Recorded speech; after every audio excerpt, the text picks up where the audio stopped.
Blood dripped from the silver guillotine's edge, casting long shadows over a revolution's forgotten secrets, secrets that could topple empires. Welcome to The Silver Guillotine: Shadows of Revolution, a Hercule Poirot mystery that twists through betrayal and brilliance. Grab a cup of tea, take a seat, and let the suspense unfold. If you're hooked, hit subscribe. Your support means the world to us. Chapter 1. The Midnight Summons in the heart of 1920s Paris, where the Eiffel Tower pierced the foggy night like a sentinel. Hercule Poirot adjusted his impeccable moustache in the mirror of his lavish apartment on Rue de la Paix.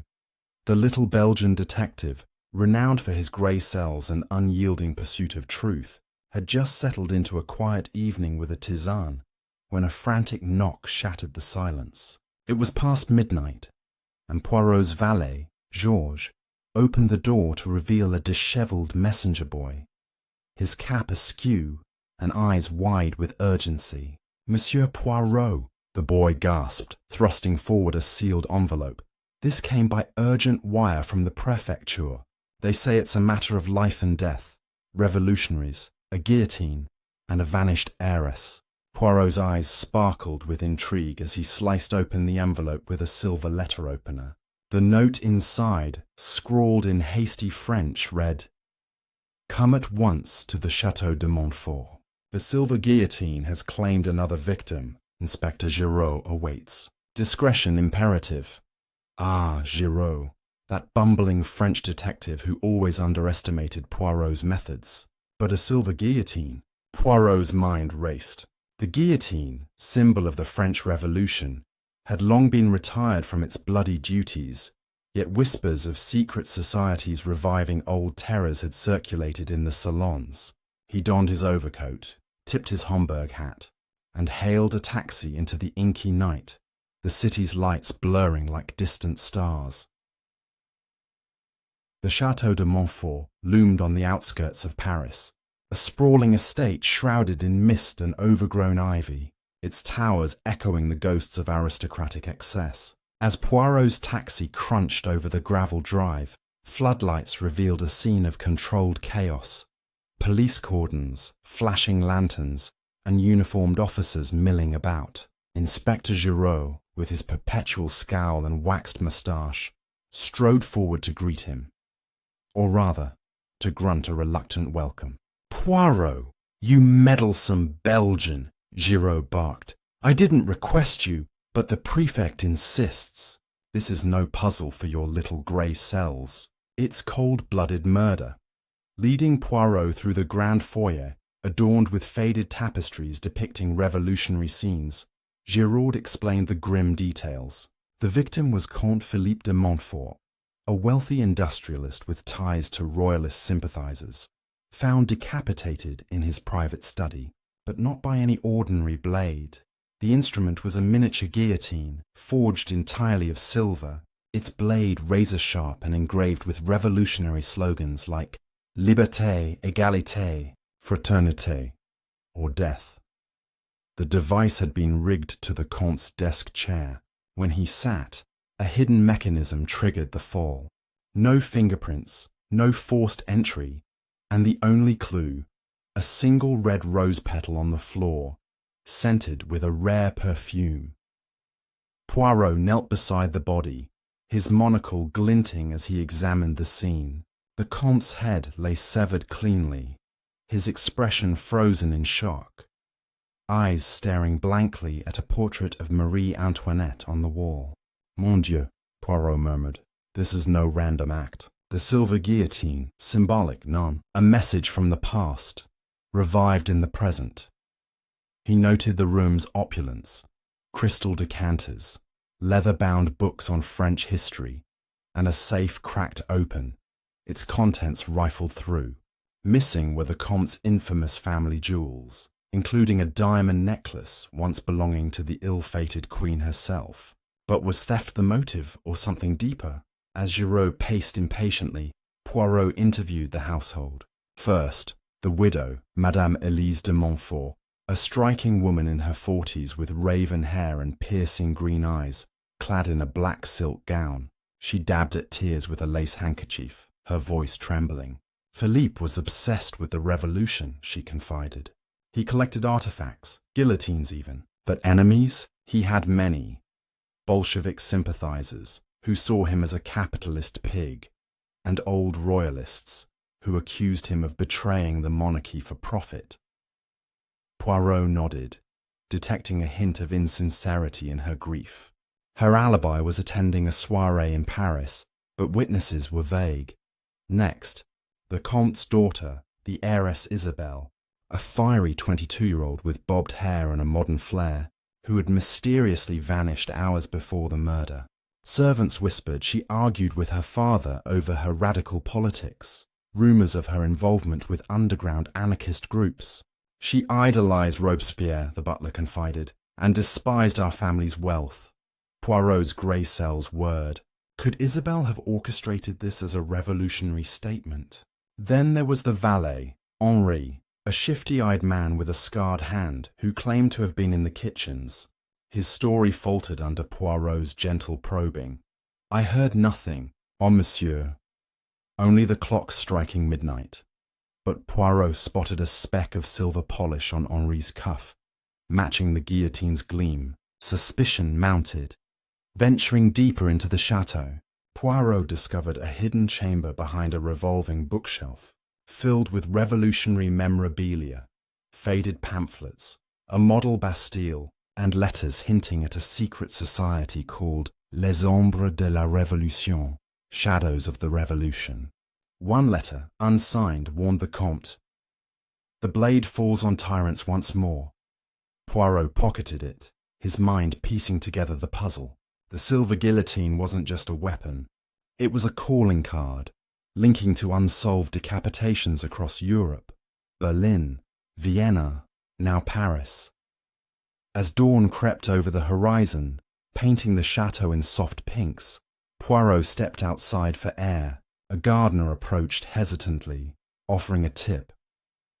I saw a cloaked figure fleeing toward the woods at midnight, carrying a red rose. The petal matched. Poirot smiled inwardly. The threads were weaving, but dangers lurked. Shadowy figures watched from the tree line, and Giraud's incompetence might hinder more than help. With the stage set and suspects circling, Poirot knew this was merely the beginning. The silver guillotine's shadows stretched far, promising revelations that could ignite a modern revolution. And as the first light pierced the fog, a chilling question hung in the air. Who would be next? Chapter 2. The scent of treachery. Hercule Poirot stood on the frost-kissed lawn of the Château de Montfort, his breath visible in the early morning chill. The gardener's tale of a cloaked figure and a red rose lingered in his mind, a tantalizing thread in this tapestry of murder. The chateau's walls seemed to whisper secrets, and Poirot's sharp gaze swept the grounds, catching the glint of something metallic half buried in the rose garden. Kneeling, he unearthed a tiny silver charm shaped like a guillotine, its edge etched with the same revolutionary slogan as the murder weapon. This was no coincidence. Les Ombres de la Révolution were leaving breadcrumbs, daring him to follow. Back inside, Poirot sought the library, a cavernous room lined with ancient tomes and dominated by a massive oak table. He requested privacy, dismissing Giraud's protests with a wave. Alone, he examined the charm under a magnifying glass, noting its exquisite craftsmanship. It was part of a larger piece, perhaps a necklace or bracelet broken in haste. The scent of that rare perfume clung to it, faint but unmistakable, a blend of jasmine and myrrh, exotic and costly. Poirot's grey cells hummed. This was a clue to the cloaked figure's identity, but he needed more. He summoned the chateau's housekeeper, Madame Dubois, a stout woman with wary eyes and a tight bun. She fidgeted under his scrutiny, twisting her apron. Monsieur, I know nothing of such charms, she insisted, but her voice wavered when Poirot mentioned the perfume. Pressed gently, she admitted Isabelle, the missing heiress, had recently purchased a vial of jasmine myrrh essence from a left-bank perfumer. She wore it always, Madame Dubois whispered. said it was her rebellion against her father's old-world tastes. Poirot nodded, filing this away. Isabelle's absence grew more suspicious. Had she fled after committing the act, or was she a victim herself? The detective's next move took him to the chateau's attic, guided by a hunch. Dust motes danced in slants of light as he navigated trunks and cobwebbed furniture. In a corner, hidden beneath a tarp, he found a locked chest bearing the Montfort crest. With a hairpin borrowed from Madame Dubois, Poirot deftly picked the lock, a skill honed in less savoury corners of his past. Inside lay a trove of documents, coded letters, maps of Paris sewers, and a manifesto proclaiming Les Ombres' mission to cleanse the corrupt elite. One page listed names, some crossed out, Comte Philippe's among them. Poirot's pulse quickened. This was a hit list, and the guillotine was their executioner. Descending to the drawing room, Poirot confronted the widow, Madame Elise, again. Her composure had frayed, her green eyes darting as he presented the silver charm. "Recognize this, madame?" he asked softly. She paled, claiming ignorance, but her fingers trembled, betraying knowledge. Poirot pressed further, inquiring about her soirée alibi. A footman, summoned on the spot, stammered that Madame Elise had left the Paris event early, returning to the chateau before midnight. "To check on Philippe," she insisted, but her story cracked like thin ice. Poirot let her stew, sensing her secrets would unravel soon. The investigation took a turn when a young police officer burst in, clutching a telegram. It was from London. Another guillotine murder, identical in method, had occurred 2 nights prior. A British diplomat with French ties. The rose petal and silver blade matched perfectly. Poirot's mind raced. Les Ombres were not confined to France. This was a coordinated campaign, and the chateau held the key. He requested the officer to trace the perfume's origin, hoping to pinpoint the supplier and their clients. As evening fell, Poirot wandered the chateau's maze-like corridors, his cane tapping rhythmically. He overheard a hushed argument in the servants' quarters. Henri, the valet, and a maid, Claire, whispering fiercely. "You shouldn't have taken it," Claire hissed. "They'll find you." Henri's reply was inaudible, but his scarred hand clutched something small and shiny before he slipped away. Poirot followed discreetly, trailing him to a locked greenhouse. Through a grimy window, he saw Henri hide a velvet pouch beneath a potted rosebush. Waiting until Henri left, Poirot retrieved it. Inside was a broken silver bracelet, its remaining charms matching the guillotine piece from the garden. The night deepened, and Poirot sat by a roaring fire, piecing together the puzzle. The bracelet linked Isabelle to the crime scene, but Henri's involvement suggested a conspiracy. Was Madame Elise protecting someone, or was she the mastermind? And the international murders, how did they connect to this shadowy group? A creak outside his door snapped him alert. Someone was watching. The game was growing dangerous, and Poirot knew the next move could unmask a killer, or make him the next target. Chapter 3. The Perfumer's Secret. The creak outside Poirot's door faded into silence, but the air in the Château de Montfort felt charged, as if the walls themselves held their breath. Hercule Poirot, seated by the fire, clutched the silver bracelet, its guillotine charms glinting like accusations. The jasmine myrrh scent lingered, a thread leading beyond the chateau's shadowed halls. Determined to trace its origin, Poirot resolved to visit the left-bank perfumer Madame Dubois had mentioned. With dawn barely breaking, he slipped out, leaving a note for Giraud to avoid interference. Paris awoke slowly, its cobblestone streets slick with dew as his taxi sped toward the Seine. The perfumery, tucked in a narrow alley near Saint-Germain-des-Prés, was a quaint shop with frosted glass windows and a sign reading Parfum Céleste. Inside, the air was thick with floral and spice notes, vials glittering like jewels on mahogany shelves. Madame Céleste, the proprietress, was a wiry woman with sharp cheekbones and a knowing smile. "Monsieur Poirot, Your reputation precedes you, she said, her voice smooth as velvet. When he inquired about the jasmine myrrh blend, her eyes flickered with caution. A rare commission, she admitted, crafted for only one client this year, a young woman with fiery eyes and a revolutionary spirit. Poirot pressed for details, his tone gentle but insistent.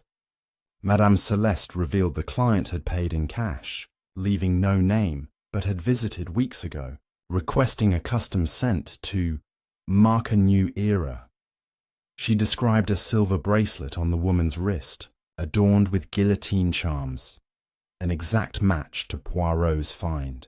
When shown the broken bracelet, Madame Celeste gasped softly, recognizing it. She wore it proudly, she said, but seemed nervous, always glancing over her shoulder. Poirot's grey cells churned. This pointed to Isabelle, yet the perfumer's hesitation suggested more players in the game. Leaving the shop, Poirot noticed a man loitering across the street, his face half hidden by a fedora. The stranger vanished into the crowd when Poirot turned, but not before the detective memorized his heavy brow and thin scar along the jaw. A tail, perhaps. Poirot filed the observation, sensing Les Ombres' reach extended into the city's pulse. He returned to the chateau, where a new discovery awaited. A hidden message slipped under his door, written in code matching the attic documents. Deciphered, it read, "The blade seeks the traitor tonight. Montfort's blood runs deeper." Intrigued, Poirot sought out Claire, the maid who had argued with Henri. Found polishing silver in the pantry, she froze at his approach, her hands trembling. "I know nothing, monsieur," she whispered, but Poirot's calm persistence coaxed out a confession. Claire admitted overhearing Isabelle and a man with a foreign accent plotting in the greenhouse days before the murder. They spoke of a reckoning, she said, and something about a shipment arriving at the Paris docks. When shown the coded message, Claire paled, recognizing the handwriting as Isabelle's. Poirot's suspicions deepened. Isabelle was alive, but was she orchestrating or ensnared? He next tracked down Henri, who was scrubbing boots in the stables. The valet's scarred hand twitched as Poirot confronted him about the velvet pouch. "I found it in the garden," Henri stammered. "Thought it was lost jewellery." But his eyes darted to the shadows, and Poirot sensed fear, not guilt. Henri admitted seeing a cloaked figure, possibly the same from the gardener's tale, near the greenhouse, speaking in low tones to a man with a scar on his jaw. The same man from the perfumery. Poirot's pulse quickened. The threads were converging. That afternoon, a telegram arrived from the officer tracing the perfume. The jasmine myrrh blend's ingredients were sourced from a supplier linked to a radical bookshop in Montmartre, known for harbouring anarchists. Poirot resolved to visit, but first he inspected the chateau's docks connection. A dusty ledger in the Comte's study revealed shipments of antiquities from Vienna and Berlin, cities tied to the other guillotine murders. One entry, dated days before the murder, listed a crate marked Silver Legacy. Could it be the guillotine itself, smuggled to the chateau? As night fell, Poirot stood at the chateau's balcony, the Seine glittering below like a ribbon of secrets. The coded message's warning, "The blade seeks the traitor," echoed in his mind. Was the traitor Isabelle, Madame Elise, or someone yet unseen? The scarred man's shadow loomed large, and the bookshop lead promised answers. But danger was closing in. A faint rustle in the bushes below suggested he was not alone. The silver guillotine's next strike was imminent, and Poirot knew he must act swiftly to unmask the puppeteer before the blade fell again. Chapter 4. The bookshop's shadows, Hercule Poirot, stood on the chateau's balcony, the rustle in the bushes below fading into the night's chorus of crickets. The coded message's warning, "The blade seeks the traitor," burned in his mind, but the trail to the Montmartre bookshop beckoned like a beacon. With the scarred man's presence lingering and the Silver Legacy crate, hinting at a broader conspiracy. Poirot knew time was slipping. He hailed a taxi at first light, the Paris skyline blushing pink as he ventured to the bohemian heart of Montmartre, where radicals and artists wove their dreams and schemes. The bookshop, named L'Étincelle Rouge, sat in a crooked alley, its faded sign barely legible. Inside, the air was heavy with the scent of old paper and ink. Shelves groaned under volumes of Marxist tracts, anarchist pamphlets, and forbidden histories of the French Revolution. The proprietor, Monsieur Lefebvre, was a gaunt man with wire-rimmed glasses and a nervous tic, his fingers stained with ink. "Monsieur Poirot," he greeted warily. "We sell only books here. Nothing more." But his eyes darted to a curtained doorway at the shop's rear when Poirot mentioned the jasmine myrrh perfume. Feigning interest in a Robespierre biography, Poirot probed Lefebvre about the perfume's supplier. The man's tic worsened, but he admitted sourcing rare essences for special clients through a contact in Vienna. When Poirot casually dropped the name Les Ombres de la Révolution, Lefebvre dropped a book, his face ashen. "I know no such group," he stammered, but Poirot's keen gaze caught a flicker of fear. Pressing further, he learned of secret meetings held in the shop's basement, attended by cloaked figures who spoke of cleansing the old order. Lefebvre swore he only rented the space, but a receipt on the counter, hastily hidden, listed a shipment of silver ingots, enough to craft a guillotine. Slipping behind the curtain when Lefebvre was distracted, Poirot descended a creaking staircase to the basement. The dim room was a shrine to revolution. Red banners, sketches of guillotines, and a map pinned to the wall, marked with red dots in Paris, Vienna, and Berlin. One dot circled the Château de Montfort. A locked cabinet yielded to Poirot's hairpin trick, revealing a ledger of pseudonyms: the Rose, the Blade, the Shadow, and payments for silver deliveries. A photograph tucked inside showed a group of masked figures, one wearing a familiar silver bracelet, Isabelle, or another wearing her charms. As Poirot pocketed the photo, footsteps echoed above. He hid behind a crate as two men entered, one with a scarred jaw, the same from the perfumery. "The Rose is late," the scarred man growled in a German accent. "If she betrays us, the blade falls." His companion, a wiry youth, muttered about a dockside rendezvous tonight. Poirot's heart raced.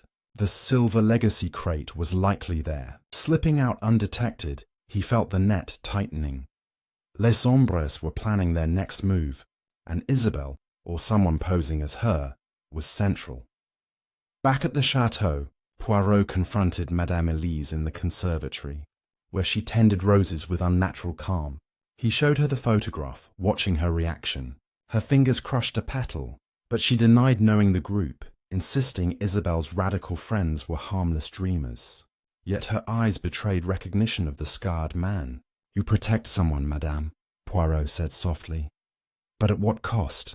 She fled the room, leaving a fresh rose petal on the floor, scented with jasmine myrrh. Poirot then sought the docks, guided by the basement's clues. At a shadowed warehouse by the Seine, he found a crate labelled Silver Legacy, its contents emptied. A dock worker, bribed with a franc, recalled a cloaked woman and a scarred man unloading it 2 nights ago. They spoke of a gala tomorrow, he said, at the Palais Garnier. A public event, perfect for Les Ombres to strike. But who was their target? As twilight cloaked Paris, Poirot sat in a café, sketching connections. The bookshop's ledger, the scarred man, the gala. The photograph burned in his pocket. Isabelle's bracelet. But whose face? The traitor's identity was close, yet danger closer. A shadow passed his table, leaving a note. "The blade watches you, detective." Poirot's moustache twitched. Les Ombres knew he was near. The Palais Garnier loomed in his mind, a stage for murder, and he vowed to be ready when the curtain rose. Chapter 5. The Gala's Masquerade. The note's warning. "The blade watches you." "Detective," lay heavy in Hercule Poirot's pocket as he sipped espresso in the Montmartre Café, the city's pulse quickening around him. The Palais Garnier Gala, a glittering affair for Paris's elite, was hours away, and the detectives' grey cells worked tirelessly, weaving the threads of Les Ombres de la Révolution, the scarred man, and the mysterious rose. The photograph from the bookshop, with its masked figure wearing Isabelle's bracelet, gnawed at him. Was she the traitor or a pawn in a larger game? With the Seine shimmering under twilight, Poirot hailed a taxi, his Homburg hat tilted against the evening chill, and headed to the opera house, determined to unmask the next move in this deadly dance. The Palais Garnier glowed like a jewel, its golden facade ablaze with lights as carriages and motorcars disgorged elegantly dressed guests. Inside, crystal chandeliers cast prisms over marble staircases, and the air buzzed with laughter and champagne flutes clinking. Poirot, impeccable in a tailored tuxedo, blended into the crowd, his monocle scanning for familiar faces, Madame Elise perhaps, or the scarred man. The gala's theme, a masquerade ball, complicated matters. Masks of feathers, silk and gold concealed identities, turning allies into enigmas. Poirot's invitation, secured through a discreet call to the prefect, granted him access, but he felt the weight of unseen eyes. He mingled, ears tuned to whispers. A group of industrialists discussed the Comte's murder, blaming Bolshevik agitators. A dowager in a peacock mask mentioned a silver relic auctioned secretly, rumoured to be a guillotine blade. Poirot's pulse quickened. The silver legacy crate's contents might be here. Slipping into the grand foyer, he spotted Madame Elise, her black gown shimmering, a half-mask of lace barely hiding her green eyes. She stood with a tall man in a crimson mask, his posture rigid, his hands scarred. The German accent from the bookshop basement confirmed it. He was the scarred man, and Poirot's instincts screamed danger. Approaching subtly, Poirot overheard their murmured exchange. "The rose is here," the scarred man said, his voice low. "The signal is the red petal." Madame Elise nodded, her fingers brushing a rose pinned to her gown, scented with jasmine myrrh. Poirot's mind raced. Was Elise the rose? He followed them to a private balcony overlooking the auditorium, where the gala's centerpiece, a charity auction, began. Among the items, a silver guillotine model, described as a revolutionary artifact. The crowd gasped, but bids soared, led by a cloaked woman in a silver mask at the room's edge. Her bracelet gleamed. Guillotine charms. Poirot manoeuvred closer, but the woman vanished into a side corridor. He pursued, navigating a maze of velvet curtains and gilded mirrors. The corridor led to a locked door marked Private Stage Access. Using his hairpin, Poirot opened it, stepping into the opera house's underbelly, a labyrinth of ropes, pulleys and shadows. There, beneath a flickering gas lamp, he found a red rose petal on the floor, its scent unmistakable. Footsteps echoed, and he hid behind a prop crate as the cloaked woman reappeared, now unmasked. It wasn't Isabelle. It was Claire, the maid, her face pale but resolute, clutching a small silver blade. "Claire, ma chère," Poirot said, stepping out, his voice calm but firm. She gasped, dropping the blade, which clattered like a guillotine's echo. Tearfully, she confessed. She was a courier for Les Ombres, recruited by Isabelle to deliver messages. The bracelet was hers, a gift from Isabelle to mark her loyalty, but she swore she didn't kill the Comte. "I was to bring the blade here," she whispered, "for the next target, a diplomat in the audience." Poirot pressed. Who? Claire didn't know, only that the scarred man gave orders, and a red petal would mark the victim. Before Poirot could act, a scream pierced the air from the auditorium. He raced back, Claire trailing, to find chaos. The auctioneer, a French minister with royalist ties, lay slumped, a silver guillotine blade embedded in the podium beside him. A red petal rested on his chest. The crowd panicked. masks slipping in the stampede. Poirot spotted the scarred man fleeing toward the roof, Madame Elise nowhere in sight. He gave chase, climbing a spiral staircase to the Palais Garnier's dome, where Paris sprawled below, a city of secrets. On the roof, the scarred man turned, his crimson mask discarded, revealing cold eyes and that telltale scar. "You're too late, Poirot," he sneered, brandishing a pistol. "The revolution rises." But Poirot, ever composed, stalled with questions, noting the man's accent wavered. German, yes, but with Russian undertones. A hired operative, perhaps? As police sirens wailed below, the man bolted, vanishing over the rooftop's edge into the night. Poirot found another petal, dropped in his escape, and a scrap of paper with a single word. Vienna. Back in the auditorium, Claire was detained, sobbing her innocence. Madame Elise reappeared, claiming she'd been in the powder room, but her rose was missing a petal. Poirot said nothing, his grey cells piecing together the puzzle. Claire's role, Elise's lies, the scarred man's reach. The Vienna clue pointed to the next strike, and the Gala's murder confirmed Les Ombres' audacity. As the police cordoned the scene, Poirot slipped away, the city's lights flickering like conspiracies. The blade was sharpening, and he needed to find Isabelle before the guillotine claimed another. Chapter 6. The Vienna Connection. The note's warning. "The blade watches you. Detective," lay heavy in Hercule Poirot's pocket as he stood in the shadow of the Palais Garnier, the night air sharp with the echo of sirens and the weight of the latest murder. The scrap of paper bearing Vienna burned in his hand, a beacon to the next thread in the web of Les Ombres de la Révolution. The scarred man's escape, Claire's confession, and Madame Elise's missing rose petals swirled in his mind. But the Austrian capital called, linked to the bookshop's map and the Silver Legacy shipments. With dawn breaking over Paris, Poirot booked a sleeper car on the Orient Express, determined to chase the guillotine's trail across borders. The train's whistle pierced the morning as he boarded, his suitcase packed with notes, the photograph, and a growing sense of peril. The journey to Vienna was a blur of clacking rails and velvet-curtained compartments, but Poirot's grey cells never rested.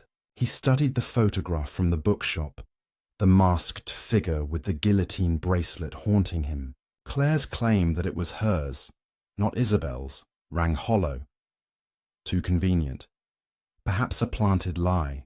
The scarred man's Russian-tinged accent suggested foreign backing, possibly a network funding Les Ombres. In his notebook, Poirot sketched connections. The Comte's death, the minister's murder, the Berlin and Vienna killings, all marked by silver blades and red petals.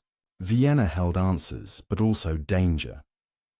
Arriving at Vienna's Westbahnhof, Poirot navigated the city's Baroque splendor, its coffeehouses and opera halls masking a post-war unease.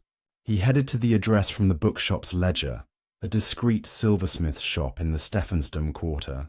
The shop, Silberklinge, was a narrow storefront, its windows displaying ornate candelabras and engraved trays. Inside, Herr Albrecht, a stooped craftsman with silver hair, polished a goblet with deliberate care. Poirot introduced himself, mentioning the Silver Legacy crate. Albrecht's hands froze, his eyes narrowing. "I deal in art, not weapons," he said, but his voice betrayed a tremor. Poirot, ever tactful, complimented a silver figurine before steering the conversation to guillotines. Albrecht admitted crafting a series of miniature blades for a private client, a woman with a French accent who paid in gold sovereigns. She called herself the Rose, he said, and requested engravings of revolutionary slogans. When shown the photograph, Albrecht hesitated, then pointed to the masked figure. She wore that bracelet, came with a man, scar on his jaw, spoke German with a foreign lilt. Poirot's pulse quickened, the scarred man again. Albrecht revealed the blades were shipped to Paris, Berlin, and London, confirming the international scope of Les Ombres' campaign. Leaving the shop, Poirot noticed a shadow trailing him. a woman in a cloche hat, her face veiled. He doubled back through a crowded market, losing her in the throng, but not before glimpsing a red rose pinned to her coat. At a cafe, he contacted a Viennese police contact, Inspector Klein, who confirmed a recent guillotine murder. An Austrian banker with French ties, found with a red petal. Klein shared a lead, a safe house in the Prater district, rumoured to host radical meetings. Poirot thanked him, sensing the net tightening but wary of being watched. The Prater safe house was a dilapidated tenement, its windows boarded. Slipping inside, Poirot found a basement much like the bookshops, revolutionary posters, a map with Paris and Vienna marked, and a crate labelled Silver Legacy. Inside were tools for assembling guillotines, blades, frames and springs. A notebook listed targets, including a Viennese diplomat attending a ball tomorrow at the Hofburg Palace. The name The Rose appeared again, alongside a cryptic note. Betrayal demands the blade. Was Isabelle the Rose, or was someone using her identity? As Poirot examined the notebook, a floorboard creaked. He spun, facing the veiled woman from the market. She removed her hat, revealing Isabelle de Montfort, her bobbed hair framing a defiant gaze. "Monsieur Poirot," she said, "you're chasing ghosts." She claimed to have fled the chateau to expose les ombres, not join them. The bracelet was hers, but stolen months ago. She'd infiltrated their Viennese cell, posing as the Rose to uncover their leader, a figure known only as the Executioner. But her cover was slipping. The scarred man suspected her. Before Poirot could probe further, gunfire erupted outside. Isabelle yanked him behind a crate as bullets splintered the door. The scarred man stormed in, flanked by two thugs, his pistol gleaming. "Traitor!" he snarled, aiming at Isabelle. Poirot, quick-witted, toppled a shelf, scattering guillotine parts and buying time. They fled through a back exit, emerging into the Prater's foggy alleys. Isabelle gasped. "The executioner is in Vienna, Hofburg." "Tomorrow." As they parted, she slipped Poirot a key, whispering, "Find the silver vault, holed up in a Viennese pension." Poirot deciphered the key's inscription. Banque de Alpen. The silver vault likely held Les Ombres' arsenal, but Isabelle's story raised questions. Was she truly a double agent, or luring him into a trap? The Hofburg ball loomed, a stage for another murder, and the scarred man's pursuit tightened the noose. As midnight tolled, Poirot stared at Vienna's spires, the guillotine's shadow lengthening. The executioner's identity was near, but one misstep could cost him his head. Chapter 7. The silver vault, Hercule Poirot, sat in the dim glow of his Viennese pension, the key from Isabelle glinting under the lamplight, its inscription, Banque de Alpen, a silent challenge. The Hofburg ball was mere hours away, and the spectre of another guillotine murder loomed, with the mysterious executioner orchestrating Les Ombres de la Révolution's deadly campaign. Isabelle's claim of being a double agent gnawed at him. Her story held fragments of truth, but her eyes betrayed a flicker of desperation that could spell deceit. The scarred man's pursuit in the Prater safe house had tightened the noose, and Poirot knew the silver vault held the key to unmasking the conspiracy's heart. With Vienna's spires piercing the dawn sky, he adjusted his tie, slipped the key into his waistcoat and set out, the weight of the guillotine's shadow heavy on his shoulders. The Banque de Alpen stood in Vienna's Innere-Stadt, a fortress of marble and iron, its facade adorned with imperial eagles. Inside, the air was cool, scented with polished wood and old money. Poirot presented himself as a French investor, his charm disarming the stern clerk, Herr Schmidt. "I seek a safe deposit box," Poirot said, producing the key. Schmidt's eyes widened briefly before he led Poirot to a subterranean vault, its steel doors gleaming under electric lights. The key fit box 1793, a nod to the French Revolution's bloodiest year. Inside, Poirot found a velvet-lined case containing 3 silver guillotine blades, each engraved with Liberté, Égalité, Fraternité, or Death, and a ledger listing transactions in gold, funneled through Swiss accounts to fund revolutionary operations. A folded note, scented with jasmine myrrh, read, "The executioner strikes at the Hofburg. The diplomat falls at midnight." Poirot's grey cells churned.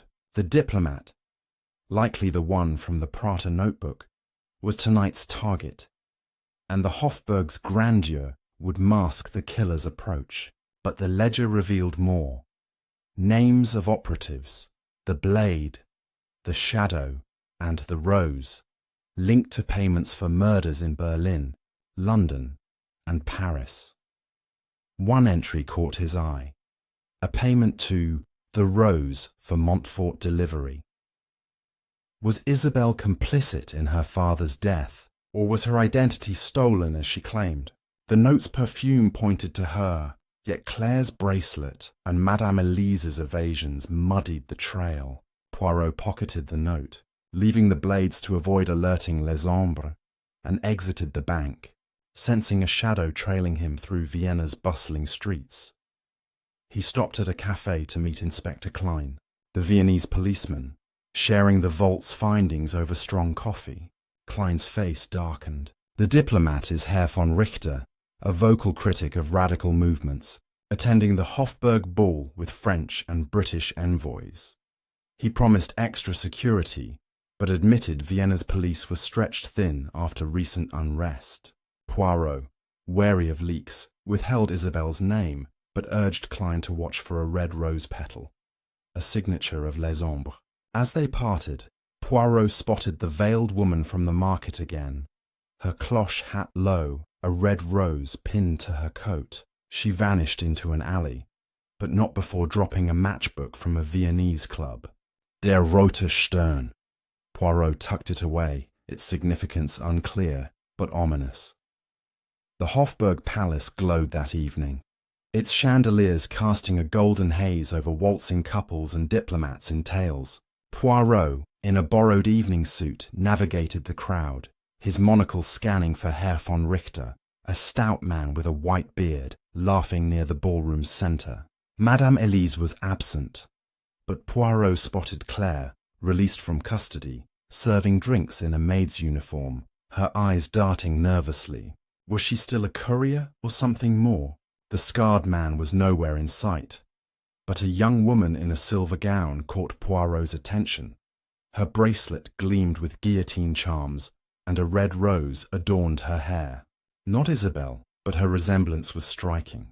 Poirot approached, but she slipped into the crowd, leaving a jasmine myrrh-scented petal on the floor.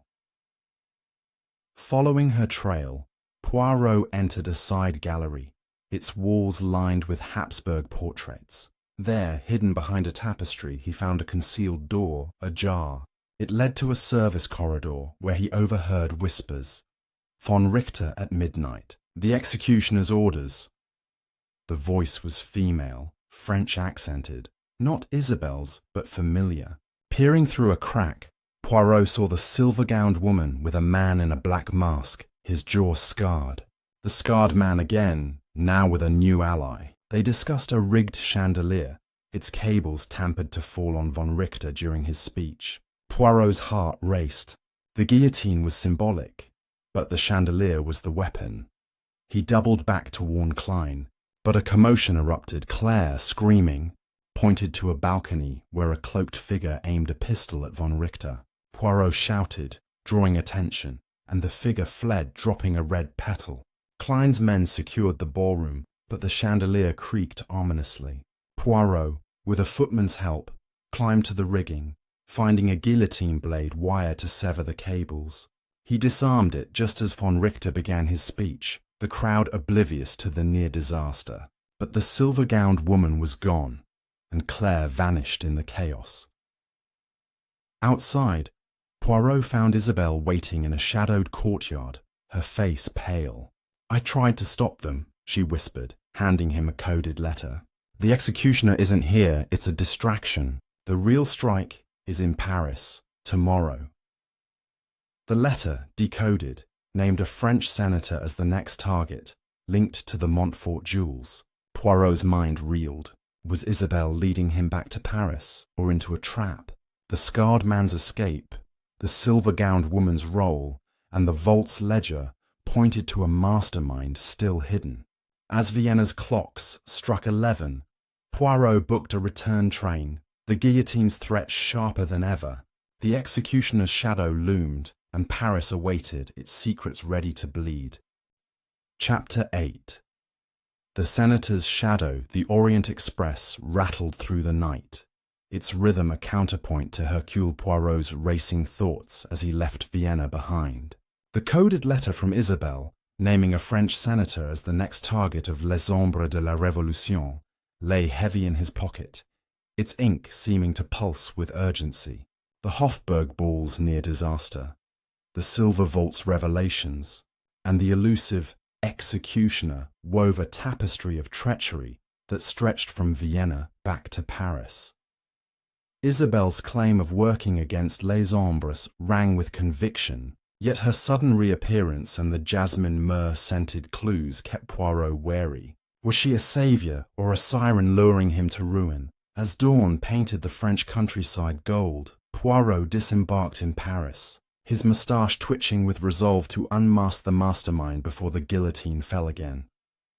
Paris buzzed with morning life, but Poirot's destination was the Senate, a grand edifice on the left bank, where Senator Etienne Dubois, a vocal monarchist with ties to the Montfort family, was scheduled to speak at a noon session. The decoded letter suggested his speech would be his last, marked by a red rose petal and a silver blade. Poirot, clutching the matchbook from Der Rote Stern and the bank ledger, hailed a taxi to the Palais du Luxembourg, the Senate seat. The city's vibrancy masked a darker current, whispers of unrest, of radicals emboldened by the recent murders. Poirot's grey cells churned. The senator's connection to the Montfort jewels hinted at a motive beyond ideology, greed, perhaps, or revenge. At the Senate, Poirot secured entry with a letter from the prefect, his charm smoothing the guard's suspicions. The marble halls echoed with footsteps and murmurs as senators and aides prepared for the session. Poirot sought Dubois, a wiry man with a hawkish nose and a penchant for gold cufflinks, found pacing in his office. "Monsieur Poirot?" Dubois greeted, his voice clipped. "I've heard of your meddling in the Montfort affair. This is no place for amateur sleuths." Poirot smiled thinly, revealing the coded letter. Dubois paled, admitting he'd received threats, unsigned notes with red petals, warning him to abandon his royalist agenda. The Montfort jewels, he confessed, were part of a deal to fund a monarchist revival. Philippe's death ruined it. Poirot's eyes narrowed. The jewels linked the senator to the Comte's murder, but Dubois swore ignorance of Les Ombres. As they spoke, Poirot noticed a faint jasmine myrrh scent on Dubois' desk, where a single red rose lay in a vase. "A gift from a constituent," Dubois claimed, but his fingers trembled. Poirot pocketed a petal discreetly, sensing a trap. He requested a tour of the Senate chamber, suspecting the guillotine's mechanism would be hidden in plain sight. The chamber was a cavern of oak benches and gilded frescoes, but Poirot's gaze fixed on the speaker's podium, where Dubois would stand. A faint scratch on its base suggested tampering. Enlisting a young aide, Marcel, Poirot inspected the podium, finding a concealed panel. Inside was a miniature silver guillotine, its blade rigged to a spring-loaded trap beneath the floorboards, triggered by weight. "Mon Dieu," Poirot murmured. "They strike in public, fearless." He disabled the mechanism, but not before noticing a tiny engraving, a rose entwined with a blade, matching the bookshop's ledger. Marcel, wide-eyed, recalled seeing a woman in a silver gown loitering near the chamber last night, her bracelet glinting with guillotine charms. The same woman from the Hofburg. Poirot's pulse quickened. She was no phantom, but a key player. As the session neared, Poirot stationed himself in the gallery, scanning the crowd. Madame Elise entered, her black gown stark against the senator's sombre suits, a red rose pinned to her shawl. Claire, the maid, was there too, posing as a reporter, her notebook trembling in her hands. No sign of Isabelle or the scarred man, but Poirot felt their presence. The session began, and Dubois took the podium, his speech railing against radicalism. Poirot's eyes darted to the chandelier above, its cables suspiciously taut. A faint creak sent him bolting from the gallery, shouting for Marcel to evacuate Dubois. Chaos erupted as senators scrambled, but the chandelier held. Another distraction. A shot rang out from a side door, grazing Dubois' arm. Poirot glimpsed the scarred man, pistol in hand, fleeing through a service exit. He pursued, weaving through panicked aides to a courtyard where a motor car idled. The silver-gowned woman was at the wheel, her face unmasked. Madame Elise. "You!" Poirot called, but she sped off, the scarred man beside her. A red petal fluttered from the car, and a note pinned to it read, "The executioner sees all. Chateau, midnight." Poirot returned to the Senate, where Dubois, shaken but alive, admitted knowing Madame Elise. "She brokered the jewel deal," he said, but swore it was legal. Poirot's suspicions hardened. Elise's role as the Rose seemed certain, but her alliance with the scarred man suggested a deeper master, the executioner. He contacted Inspector Giraud, demanding a raid on the Château de Montfort at midnight. Giraud scoffed but agreed grudgingly. Poirot then traced the Der Rote Stern matchbook to a Parisian café, a known radical haunt. There, a waiter slipped him a tip. Isabelle had been seen with a man in a black cloak, discussing a final strike at the chateau. As night fell, Poirot stood outside the chateau, its towers looming like sentinels, the note's warning, and Isabelle's shadowed presence pointed to a showdown. Was she the executioner, manipulating all, or a pawn caught in the guillotine's arc? The scarred man and Elise were pieces on the board, but the true puppeteer remained hidden. With Giraud's men en route, Poirot slipped inside, the jasmine myrrh scent guiding him to the study where the Comte died. A creak in the dark signalled he wasn't alone, and the guillotine's blade seemed to whisper of blood yet to spill. Chapter 9. The Chateau's Reckoning. Hercule Poirot stood in the shadowed foyer of the Château de Montfort, the jasmine myrrh scent curling through the air like a ghost. The note from the Senate courtyard, "The executioner sees all." Chateau, midnight, echoed in his mind, a summons to the heart of Les Ombres de la Révolution's conspiracy, the senator's narrow escape, Madame Elise's unmasked treachery, and Isabelle's cryptic warnings had drawn the threads of this deadly tapestry tight. The scarred man's alliance with Elise, the missing Montfort jewels, and the elusive executioner pointed to a climax here, where the Comte's blood had first spilled. With Giraud's police en route, Poirot's cane tapped softly on the marble floor, his grey cells alert to the creak in the dark that betrayed another's presence. Midnight was near, and the guillotine's blade hung heavy in the silence. The Château's study, where the Comte met his end, was Poirot's first stop. Moonlight streamed through tall windows, casting eerie shadows over the desk where the silver guillotine had struck.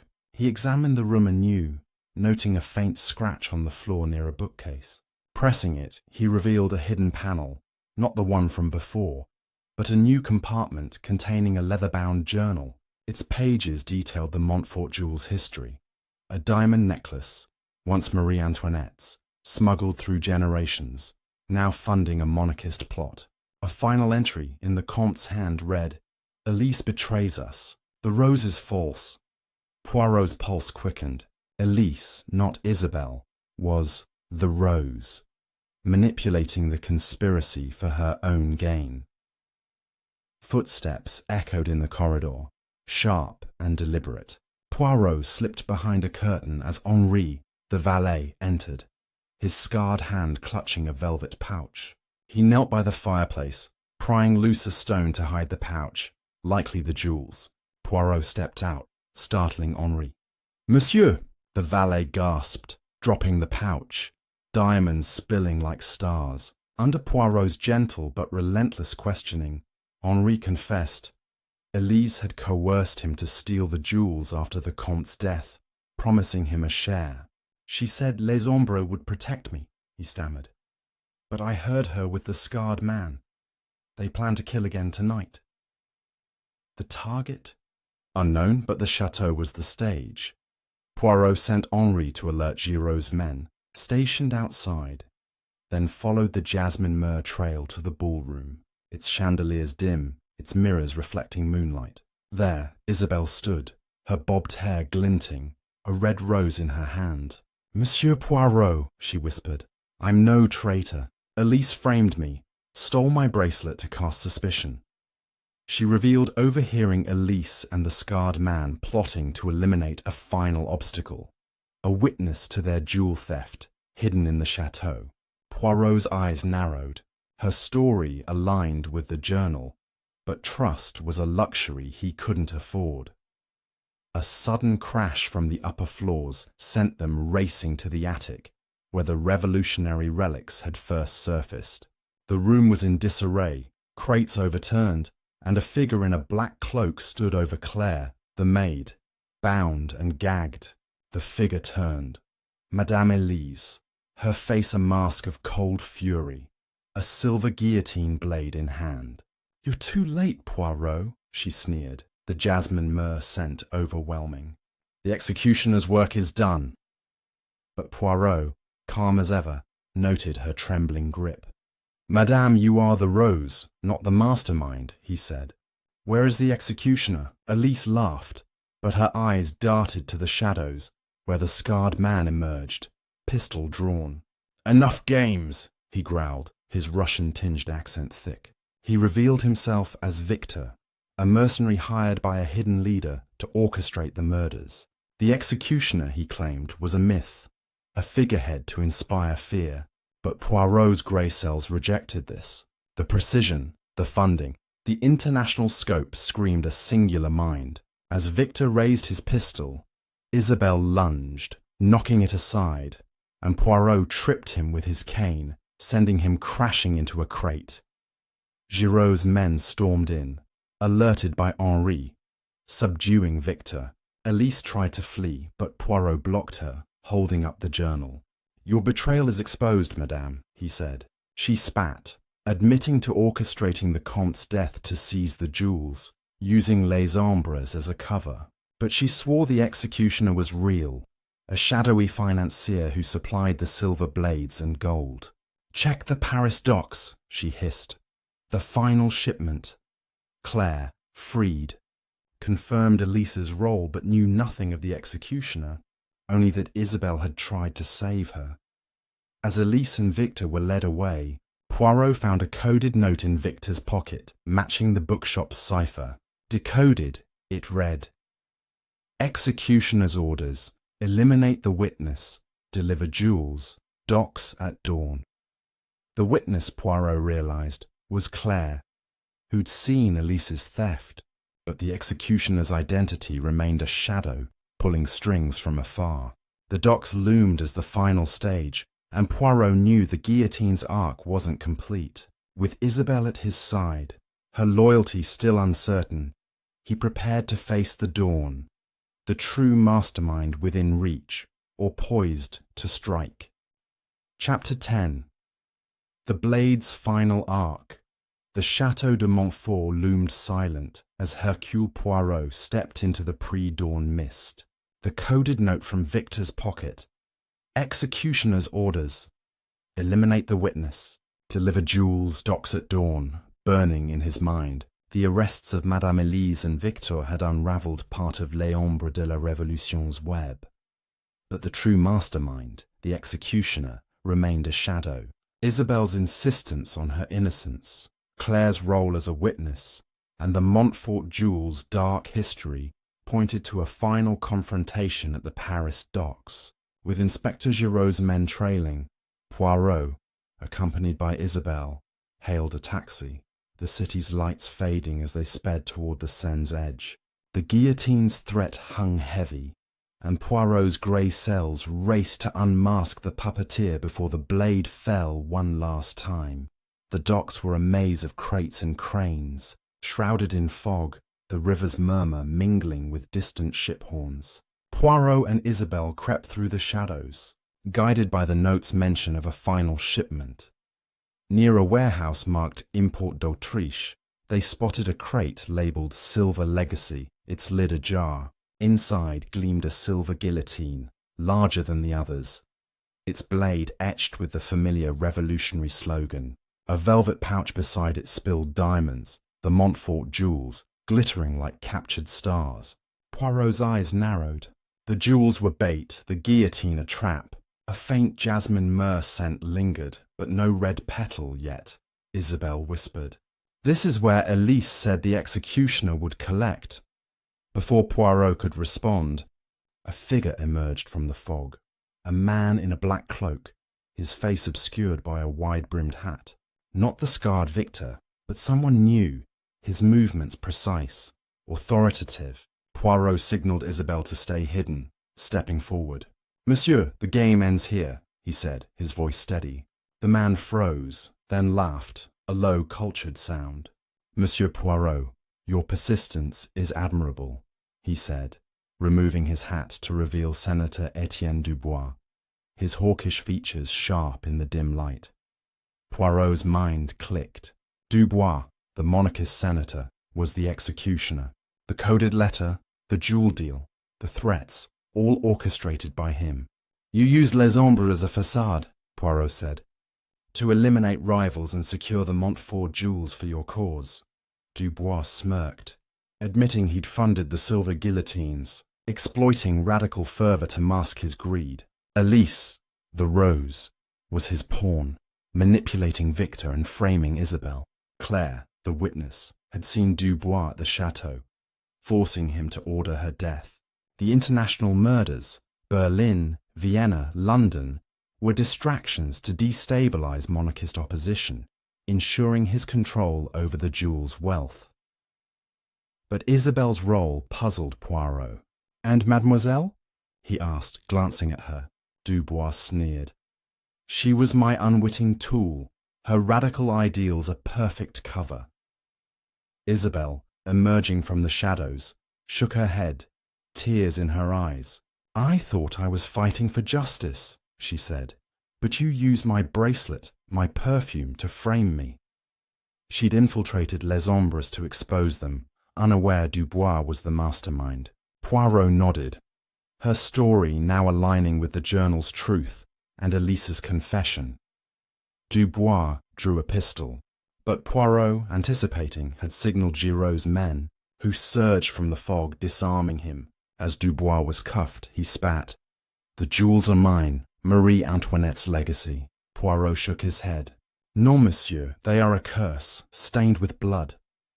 The guillotine crate was sealed, the jewels confiscated, and Claire, rescued from the chateau, confirmed Dubois' presence at the murder scene, her testimony sealing his fate. As dawn broke over the Seine, Poirot stood with Isabelle, the fog lifting to reveal Paris awakening.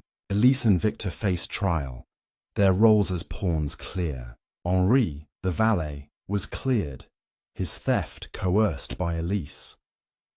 The silver guillotines, symbols of a twisted revolution, were destroyed, and Les Ombres' network crumbled with Dubois' arrest. Isabelle, exonerated, vowed to honour her father's memory by fighting corruption openly. Poirot, adjusting his Homburg, smiled faintly. "The grey cells, mademoiselle, they never fail." The case closed, but the guillotine's shadow lingered in Poirot's mind, a reminder of human greed cloaked in ideals. As he walked away, the city's pulse seemed lighter, the blade's arc finally stilled. If you've enjoyed this tale of mystery and betrayal, grab a cup of tea, hit that subscribe button, and join us for more adventures. Your support means the world to us. Comment below with your thoughts, and let's unravel the next puzzle together.